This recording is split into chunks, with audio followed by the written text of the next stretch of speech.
आज हम स्फैग्नम में स्पोरोफाइट के डेवलपमेंट एवं स्ट्रक्चर को स्टडी करेंगे। स्पोरोफाइट का डेवलपमेंट जाइगोट से होता है। Diploid zygote is the mother cell of sporophyte. यह स्पोरोफाइट की मदर सेल होती है। जाइगोट का निर्माण फर्टिलाइजेशन की क्रिया के फलस्वरूप आर्कीगोनियम के वेंटर में होता है। अपने निर्माण के पश्चात यह धीरे धीरे अपने आकार में वृद्धि करता है एवं अपने चारों तरफ थिक सेल वॉल भी बना लेता है। जाइगोट में फर्स्ट डिवीजन ट्रांसवर्स होता है और इस ट्रांसवर्स डिवीजन के फलस्वरूप दो कोशिकाएं बनती हैं, दो सेल्स बनती हैं। The upper cell is known as epibasal cell, lower cell is known as hypobasal cell. Epibasal और हाइपोबेसाल सेल में ट्रांसवर्स डिवीजन के फलस्वरूप लीनियर सेल फिलामेंटस एम्ब्रियो का निर्माण होता है। स्फैग्नम की कुछ स्पीशीज जैसे कि स्फैग्नम एक्यूटिफोलियम में हाइपोबेसाल सेल में फर्स्ट डिवीजन वर्टिकल होता है और फर्दर डिविजन्स जो हैं इरेगुलर होते हैं। हाइपोबेसाल सेल की जो डेरिवेटिव सेल्स हैं, यानी कि वह सेल्स जो हाइपोबेसाल सेल के डिवीजन के फलस्वरूप बनी है, यह सेल्स फुट की कोशिकाओं का निर्माण करती हैं, जबकि एपिबेसाल सेल की जो डेरिवेटिव सेल्स हैं, यह कैप्सूल एवं सीटा के कुछ भाग का निर्माण करती हैं। Linear cell filamentous embryo further division जो है इरेगुलर होते हैं और इस एम्ब्रियो के जो शीर्ष पर उपस्थित कोशिकाएं हैं, शीर्ष पर उपस्थित सेल्स हैं, यह कैप्सूल का निर्माण करती हैं। इसके शीर्ष पर उपस्थित 2-3 सेल्स में वर्टिकल डिवीजन के फलस्वरूप एक क्वाड्रेंट का निर्माण होता है और इस क्वाड्रेंट में फर्दर पेरिक्लाइनल डिवीजन के फलस्वरूप 2 लेयर्स बनती हैं। The outer layer is known as amphithecium and the inner group of cells, ये जो अंदर में स्थित जो सेल्स हैं, इन्हें हम कहते हैं एंडोथीशियम सेल्स।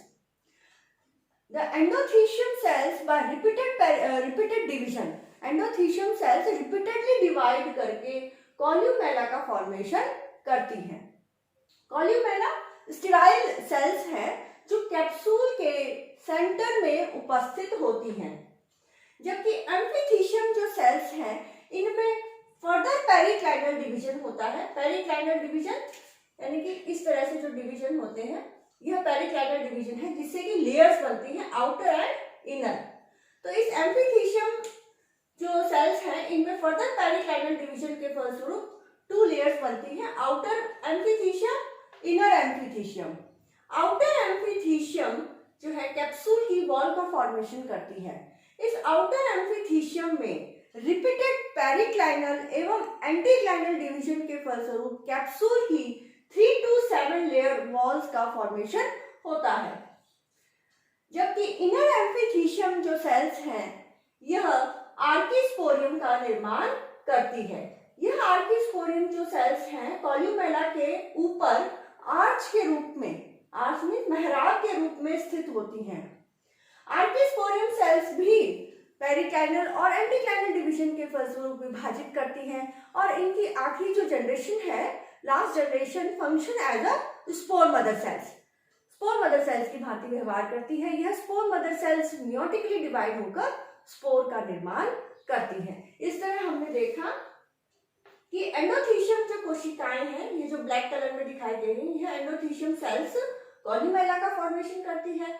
इनर एम्फीथीशियम आर्कीस्पोरियम का फॉर्मेशन करती है और आउटर एम्फीथीशियम कैप्सूल की वॉल का फॉर्मेशन करती है। इस तरह हम एक यंग स्पोरोफाइट का डेवलपमेंट होता है और हाइपोबेसाल सेल की जो डेरिवेटिव सेल्स हैं, यह रैपिडली डिवाइड होकर फुट का निर्माण करती है। कैप्सूल के शीर्ष पर एक large sized thick walled cells उपस्थित होती हैं, जिन्हें हम एन्युलस कहते हैं। ये large size thick walled cells एक गोल घेरे में उपस्थित होती हैं कैप्सूल के शीर्ष पर। इन एन्युलस कोशिकाओं के द्वारा ही ओपर्कुलम कैप्सूल से अटैच रहता है। आइए देखते हैं स्ट्रक्चर ऑफ स्पोरोफाइट। स्पोरोफाइट का स्ट्रक्चर कैसा है?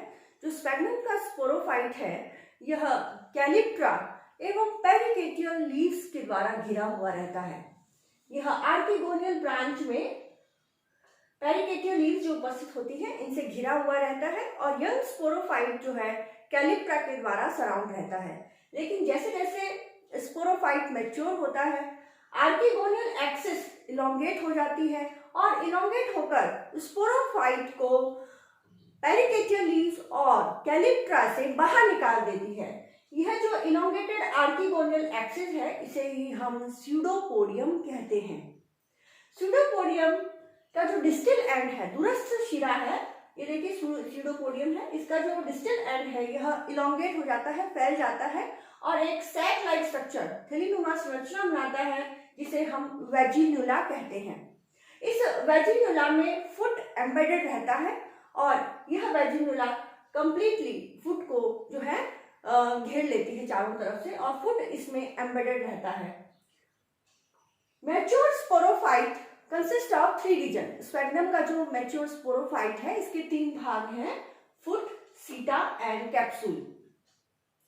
Foot is a massive bulbous structure which is present at the base of sporophyte. यह फुट एक मैसिव कंदीय और मसल संरचना है जो पैरेंकाइमेटस कोशिकाओं से निर्मित है और यह वेजिनुला में उपस्थित होता है।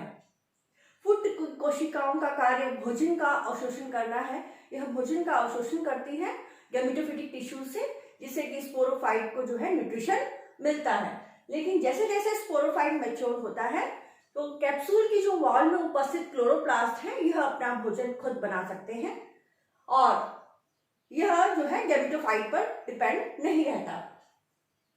सीटा एक इनकंस्पिक्यूअस नैरो रीजन है। सीटा जो है एक संकरा जो है भाग है, फुट और कैप्सूल के बीच में स्थित होता है।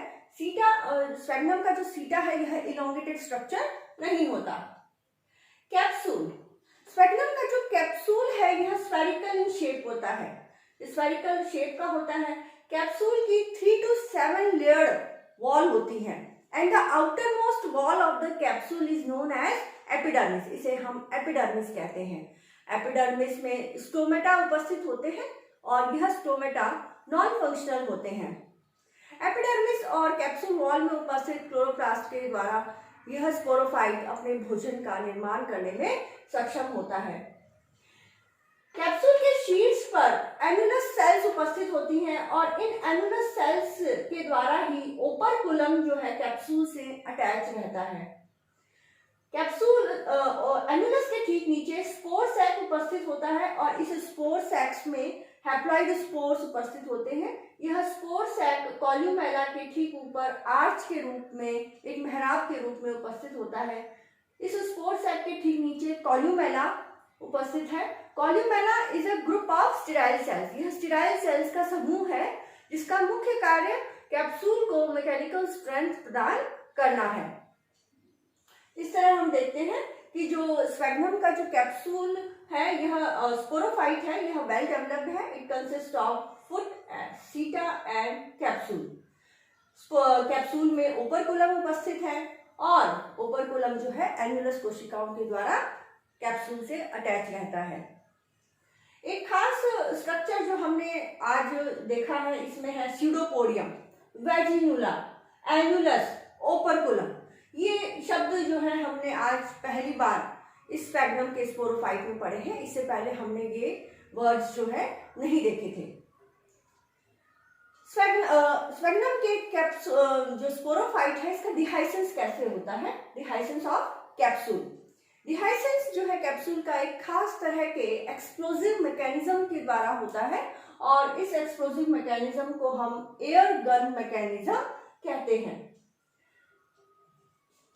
यह कैप्सूल जो है ज्यादातर जो इसका डिहाइसेंस होता है यह एक ड्राई सनी डे के दिन, यानी कि जिस दिन सूखा होता है और जिस दिन धूप ज्यादा होती है, धूप के ज्यादा जो है अधिक होने के कारण ये जो कैप्सूल की जो सेल वॉल है यह सूख जाती है और साथ ही इसके अंदर स्थित कॉल्यूमेला की जो सेल्स हैं यह भी श्रिंक हो जाती हैं और इन सेल्स के श्रिंक होने के कारण, सूख जाने के कारण एक एयर स्पेस डेवलप होती है और इस एयर स्पेस में को फिल करने के लिए हवा स्टोमेटा के द्वारा अंदर कैप्सूल में एंटर होती है। हवा अंदर तो आ जाती है लेकिन बाहर निकलने का कोई रास्ता नहीं है, इसलिए हवा अंदर आके एक प्रेशर क्रिएट करती है और इस प्रेशर के क्रिएट होने के कारण ही यह जो स्फेरिकल कैप्सूल है अब सिलेंड्रिकल शेप का हो जाता है। हवा अंदर से प्रेशर डालती है और इस प्रेशर के कारण ही यह जो ओपरकुलम जो कि एनुलस कोशिकाओं के द्वारा जुड़ा हुआ है, एनुलस सेल्स के बस्ट हो जाने के कारण यह कैप्सूल से अलग हो जाता है और इसी के साथ ही यह स्पोर सैक बस्ट हो जाता है और स्पोर्स का डिस्पर्जल दूर दूर तक होता है। इसी मैकेनिज्म को हम एयर गन मैकेनिज्म कहते हैं।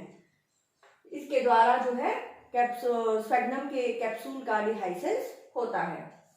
Spores are haploid and triangular in shape. Spores जो है हैप्लॉइड होते हैं, ट्रायंगुलर शेप के हैं और इनमें डेंस साइटोप्लाज्म एवं सिंगल हैप्लॉइड न्यूक्लियस उपस्थित होता है। Spores are surrounded by 2 layer wall. ये 2 लेयर वॉल द्वारा घिरे हुए हैं, outer thick exospore and the inner thin endospore. Spore में एक खास तरह की ट्राई रेडिएट रिज भी उपस्थित होती है।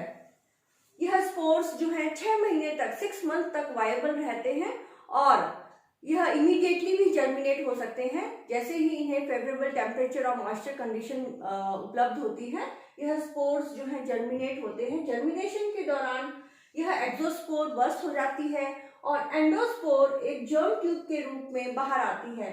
यह जर्म ट्यूब जो है डिवाइड होकर 2-3 सेल फिलामेंटस जर्म ट्यूब का निर्माण करती है और इसके एपेक्स पर स्थित जो सेल है इसमें 2 ऑब्लिक वर्टिकल डिवीजन के फलस्वरूप एपिकल सेल का निर्माण होता है और यह एपिकल सेल जो है एक thin wall green flat thalloid protonema का निर्माण करता है। इस तरह हमें जो है डिप्लॉइड जाइगोट से हैप्लॉइड गैमेटोफिटिक जनरेशन की प्राप्ति होती है और यह प्रोटोनिमा इस प्रोटोनिमा से बाद में लीफी एक्सिस अराइज होती है जो इस सेकेंड अवस्था गैमेटोफिटिक की सेकेंड अवस्था गैमेटोफोर स्टेज का निर्माण करती है।